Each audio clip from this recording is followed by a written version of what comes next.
बिस्मिल्लाहिर्रहमानिर्रहीम। आज हम अज़ीज़ तलबा बेवबो और बेहबा की मशक़ करेंगे और इसके लिए ख़ास तौर पे तवज्जो से इसको देखना है। तरतीब के लिहाज से हम कलम जो है वो तरतीब के लिहाज से हमें बेवबो लिखना है, तो कलम का एंगल जो है उसको आपने बगौर देखना है और उसके बाद इसको लिखना शुरू करना है। ये इस तरह करके हम बा बनाते हैं जब हम वाव के साथ इसे मिलाते हैं। तो इसको हमने सतरे सानी से थोड़ा ऊपर शुरू करके तकरीबन 2 कत ऊपर शुरू करके फिर नीचे लेके आते हैं।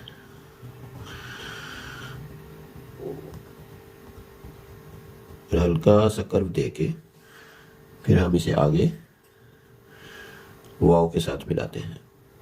ये देखें, यहाँ से ये गुलाई जा रही है, ये यहाँ से हमने इसे घुमाना है इसके सर को और फिर नीचे की तरफ ले आना है। ये देखें, यहाँ से हल्की सी नोक लगा के इसको थोड़ा सीधा करना है।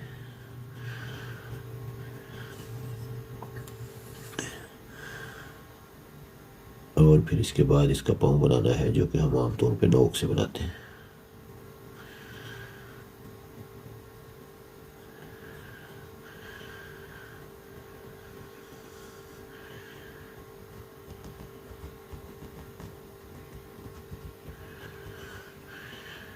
यहाँ से जब कलम को घुमाना होता है तो उसको ख़ास तौर पे हमें जो है ना वो तवज्जो से देखना है और समझना है।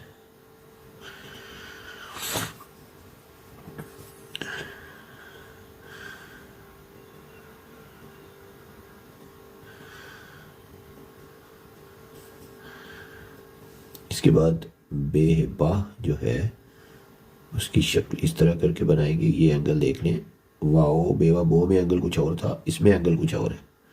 ये देखिए, ये एंगल और इसका ये एंगल है। तो यानी ये थोड़ा सीधा अलिफ की तरह था और ये थोड़ा तिरछा जो है वो जब हम बे लिखते हैं, मतलब बे बड़ी बे लिखते हैं, तो उस तरह से इसे रखना है। ये यहाँ से हमें यहाँ तक गुलाई मिलाना है। ये गुलाई मिला के ऐसे जैसे मद बनाने के लिए हम लाते हैं, तो यहाँ से हमें ऐसे हल्का सा बाहर की तरफ मूव करना है इसे। यानी ये ऐसे जैसे हम मद को मूव करते थे, यानी मद की मूव को जैसे नोक को हमने मूव किया था, सेम उसी तरह से इसे हमने इसे भी मूव करना है।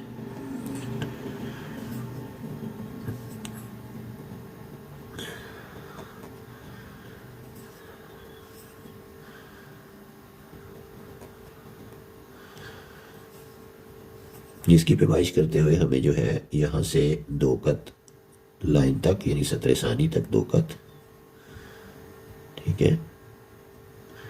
इसके बाद जो है वो वाव का सर है, आपको पता है कि वो 1.5 कत होता है।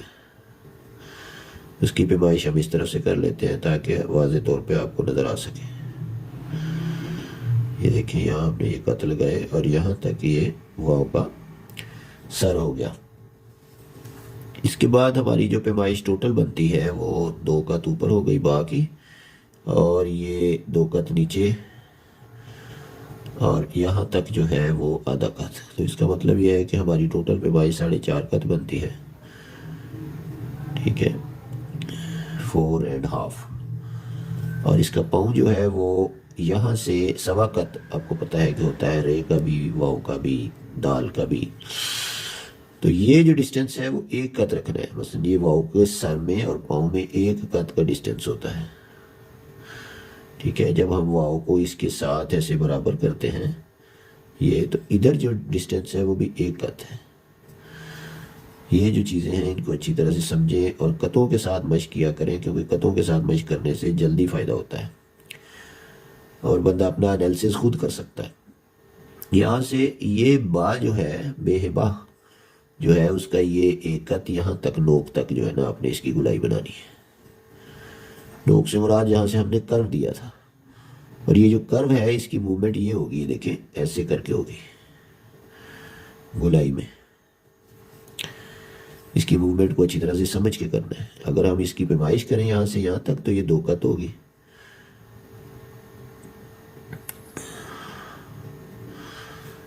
इसी तरह अंदर से अगर इसकी पैमाइश करते हैं तो 1 कत के करीब यानी 1.25 कत तकरीबन इसकी पैमाइश बनती है। एक कद से थोड़ा सा कम। तो अगर हम यहाँ तक पैमाइश करें बे की तो ये 2 कद बनती है,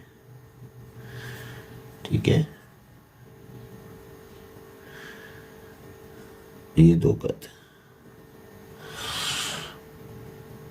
अब ये जो बेहबा है इसके साथ हम सीन लगाएंगे, तो सीन या जीम लगाते हैं, तो जीम को हमने सिर्फ ये वाली शक्ल देनी है और बाकी आगे बेहबा है। मिसाल के तौर पे ये वाली शक्ल जो है वो हमने इसे देनी होती है। ये इसको देखें ऐसे करके, ये पीछे मैंने जीम सीन जीम नून में भी यही बताया था। तो जीम की ये शक्ल जो है ये बड़ी जगह पे इस्तेमाल होती है। इसको वैसे आप इसकी मशक कर लें तो ज़्यादा अच्छा है,